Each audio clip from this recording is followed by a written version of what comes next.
Ya, bismillahirrahmanirrahim. Assalamualaikum warahmatullahi wabarakatuh. Alhamdulillah, syukurillah pada kesempatan hari ini saya akan menjelaskan terkait dengan teori X dan Y dalam perspektif pengambilan keputusan.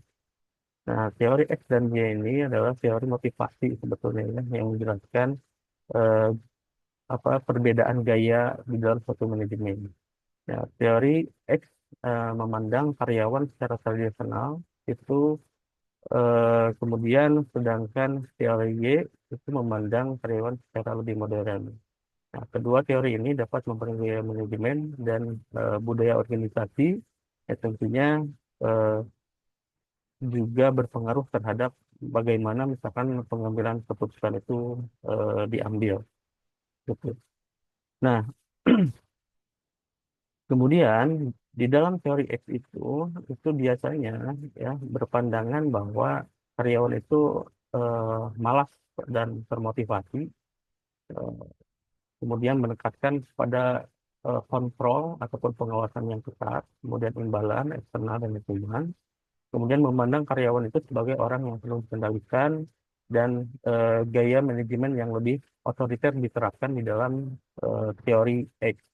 Nah, kemudian teori Y, ya, pandangan dalam teori Y, ini adalah karyawan proaktif dan termotivasi secara eh, sendiri, gitu ya. Kemudian menekankan motivasi, kepuasan kerja, dan mendorong pekerja untuk mendekati tugas tanpa pengawasan yang langsung. Berbeda dengan misalkan tadi teori X, yang memang membutuhkan pengawasan yang ketat, ya kepada karyawannya. Kemudian memandang karyawan sebagai orang yang termotivasi ya dan bertanggung jawab. Kemudian gaya kepemimpinannya ini lebih cenderung kepada gaya kepemimpinan secara demokratis. Nah, itu adalah perbedaan secara singkat ataupun sekilas bahwa ada perbedaan antara teori X dengan teori Y yang biasanya nanti akan berpengaruh terhadap suatu pengambilan keputusan. Ya, tentunya gaya manajemen itu pasti akan berbeda. Kemudian misalkan pengambilan keputusan pada setiap karakteristik karyawan dengan tipikal teori X dan teori Y itu pasti akan berbeda juga.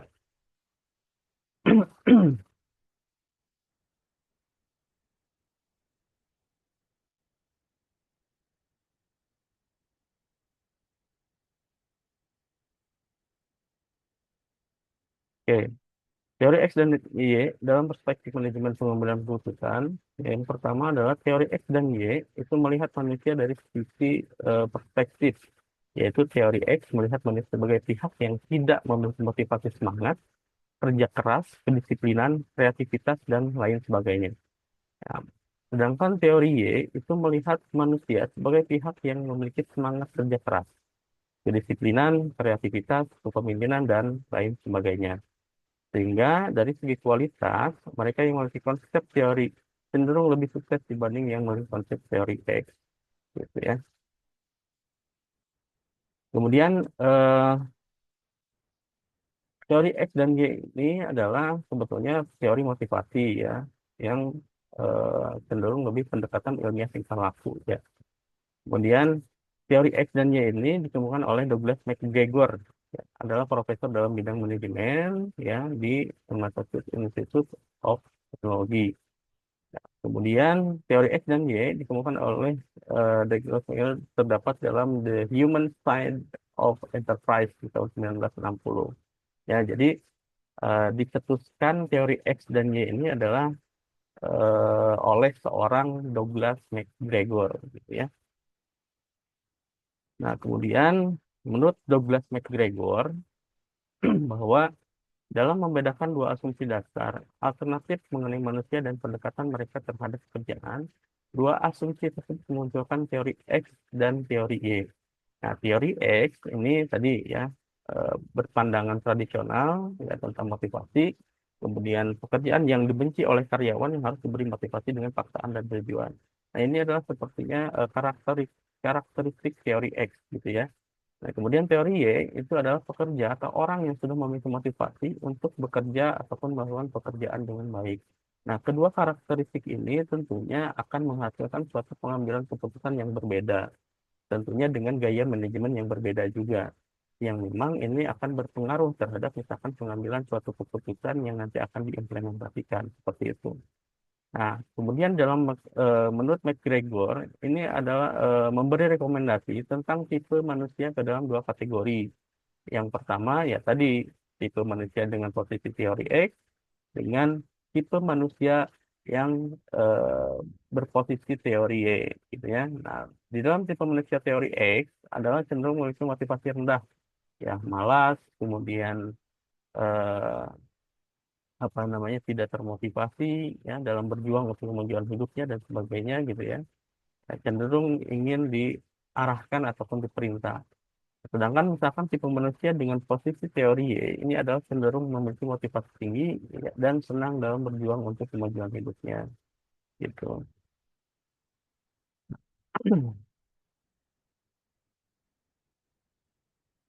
Nah, kemudian tabel perbedaan eh, antara karakteristik teori X dengan teori Y ya.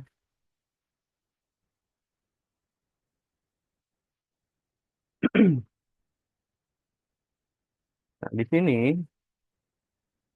perbedaannya adalah yang pertama, ya, kalau misalkan kita lihat berdasarkan teori X, karyawan dalam bekerja lebih sering mengikuti perintah dan melaporkan setiap masalah pada pimpinan, walaupun masalah itu sebenarnya bisa diselesaikan sendiri.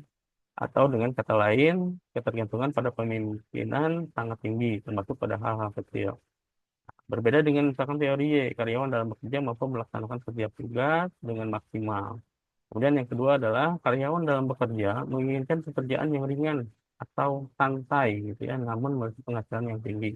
Nah, ini kan semua orang ya pasti ingin seperti itu gitu ya.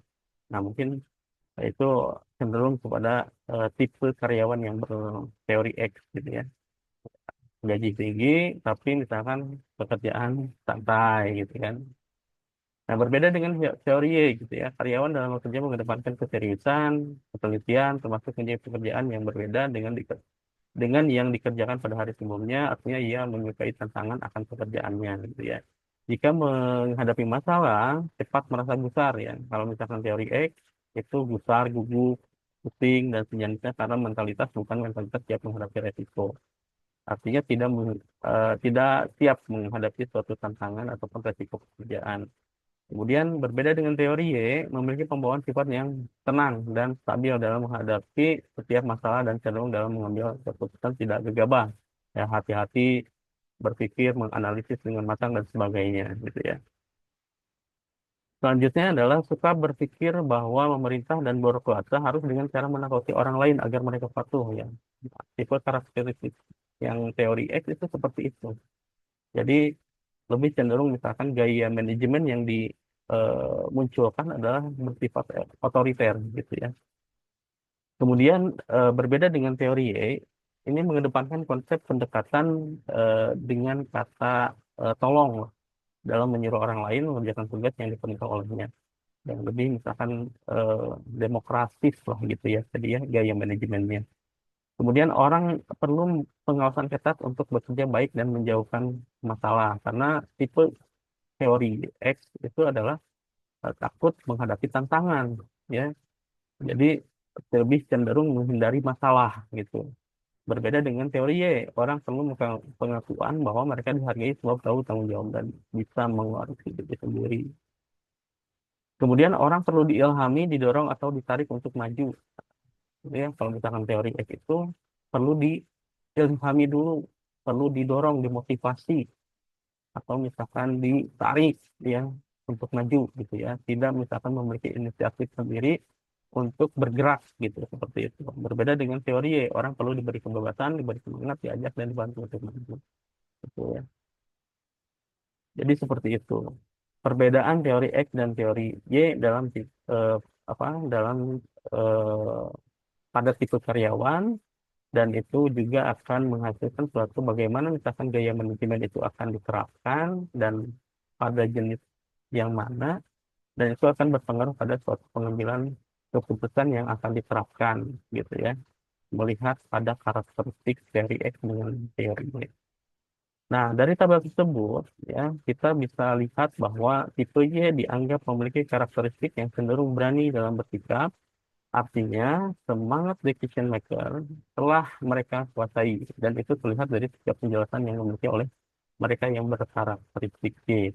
Ya, seperti tipe Y dalam membangun perencanaan hidup cenderung bersifat jangka panjang dan sistematis, sedangkan yang bertipe X cenderung tidak memiliki sifat dan sikap seperti itu karena tipe X lebih bersikap jangka pendek.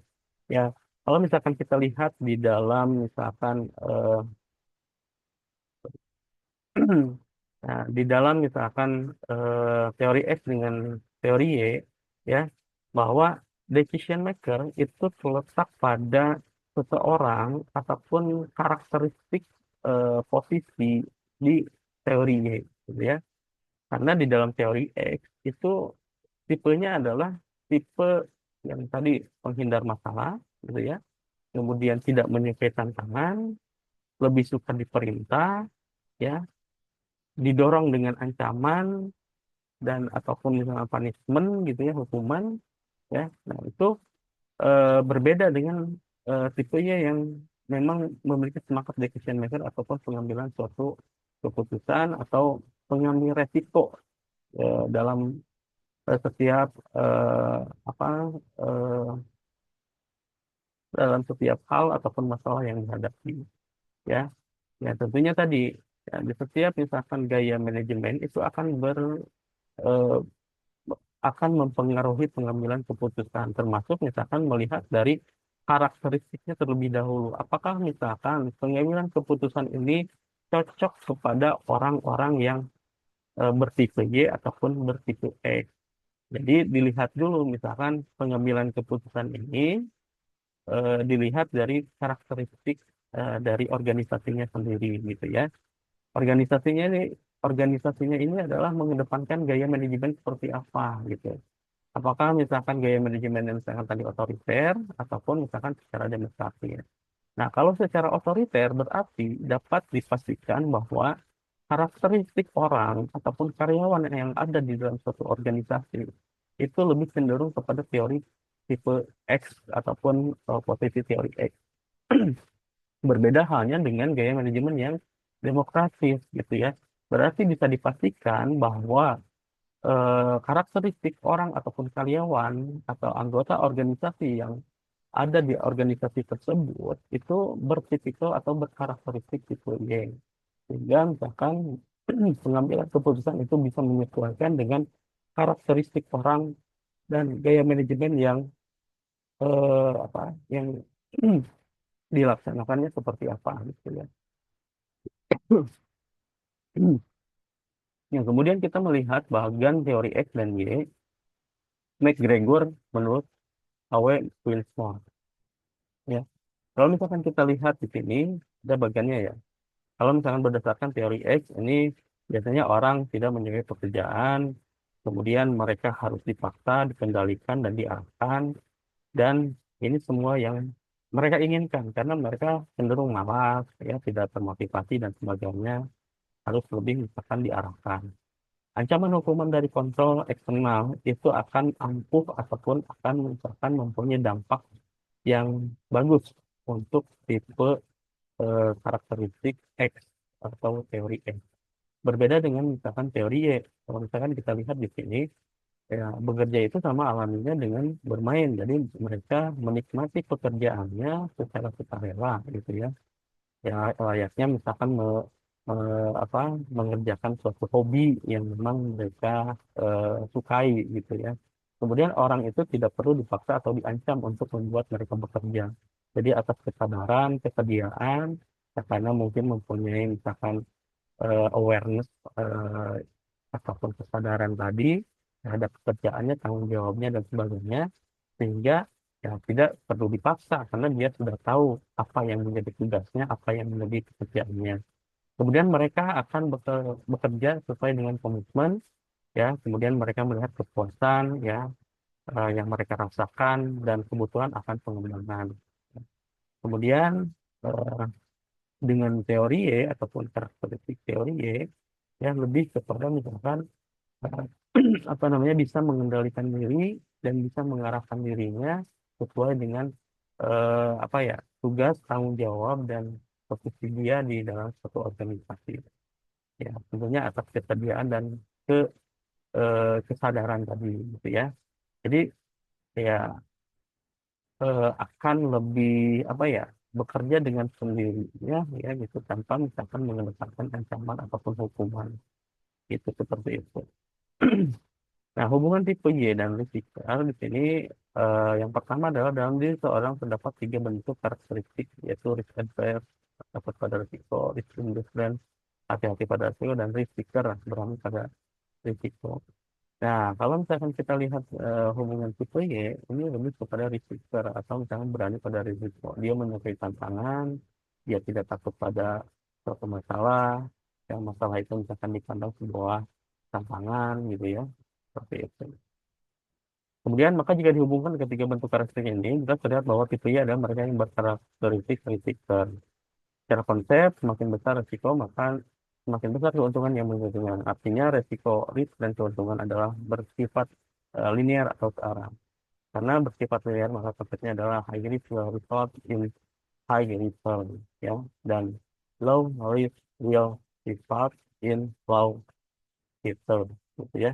Jadi memang perspektif teori X dan Y dalam pengambilan keputusan ini bermanfaat juga bagi suatu pengambilan keputusan, gitu, seperti itu. Ya, mungkin ini saja yang dapat saya sampaikan terkait dengan teori X dan teori Y dalam perspektif pengambilan keputusan. Eh, Semoga bermanfaat dan sampai jumpa di pertemuan selanjutnya. Terima kasih. Wassalamualaikum warahmatullahi wabarakatuh.